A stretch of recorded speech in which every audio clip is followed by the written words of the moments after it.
តើអ្វីទៅជាការពិតទាំងស្រុងប្រជាជនយើងបានឃើញវាច្រើនដងហើយទំនាក់ទំនងរវាងយ៉ានភីននិងហ្វេងតុងលីងវាពិតជាមិនសាមញ្ញទេព្រះមហាក្សត្រមានព្រះហឫទ័យល្អចំពោះព្រះអង្គណាស់តើគាត់អាចធ្វើដូចម្តេចប៉ុណ្ណឹងហើយចូលទៅរៀបចំម្ហូបអាហារដែលព្រះមហាក្សត្រចូលចិត្តមួយចំនួនព្រះរាជវាំងនេះនឹងបញ្ជូនវាទៅថ្វាយព្រះករុណាបាទចាស់សោះព្រះករុណាសូមព្រះអង្គជ្រាបតើព្រះអង្គនឹងទូលព្រះករុណាដែរឬទេខ្ញុំមិនទាន់សម្រេចចិត្តនៅឡើយទេប្រសិនបើព្រះមហាក្សត្រជ្រាប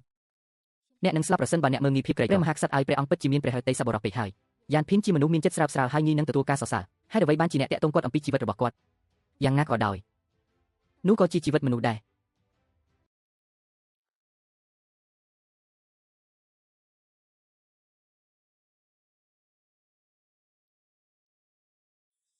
មនុស្សហឹង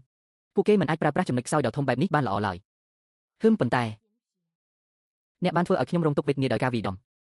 ខ្ញុំនឹងសងបំណុលនេះវិញ10 ដង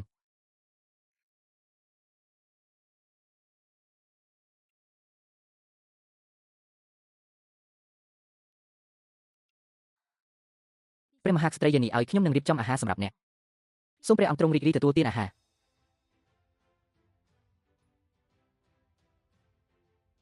ហា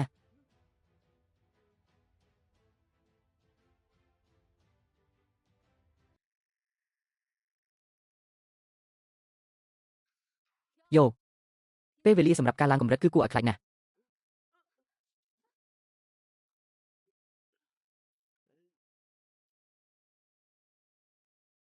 ព្រះករុណាជាម្ចាស់ជីវិតលើត្បូងខ្ញុំសូមលាចាកលោកនេះឥឡូវនេះ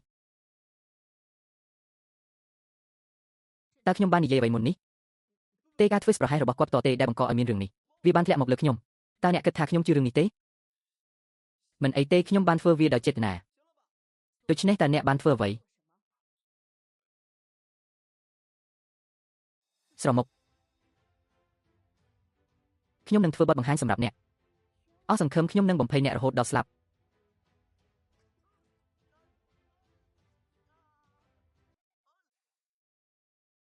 តើអ្នកឈឺទេអ្នកថែមទាំងធ្វើបាបរាងកាយខ្លួនឯងយ៉ាងធ្ងន់ធ្ងរទៀតផងកុំបារម្ភអីខ្ញុំគ្រប់គ្រងហើយអូយឈឺណាស់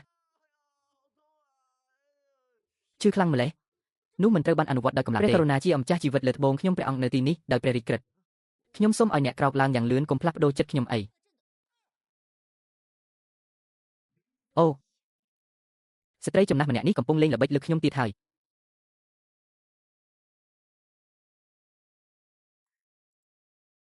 ព្រះមហាក្សត្រឲ្យខ្ញុំបានជួបអ្នកហើយ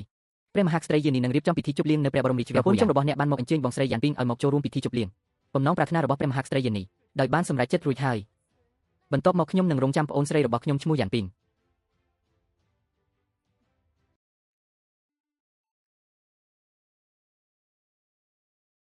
បើអ្នកសុំទោសខ្ញុំឥឡូវនេះខ្ញុំនឹងមិនទៅជាមួយអ្នកទេហើយអ្វីមិនទៅខ្ញុំចង់ឃើញតើអ្នកណាមានចំណង់អាហារខ្លាំងបែបនេះ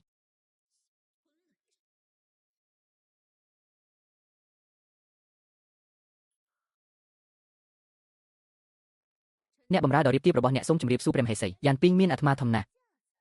ពួកគេហ៊ានញ៉ាំបែបនេះនៅក្នុងពិធីជប់លៀងរបស់អធិរាជិនីលុះត្រាតែអ្នកមិនបានប្រាប់ខ្ញុំពីពេលវេលានៃពិធីជប់លៀង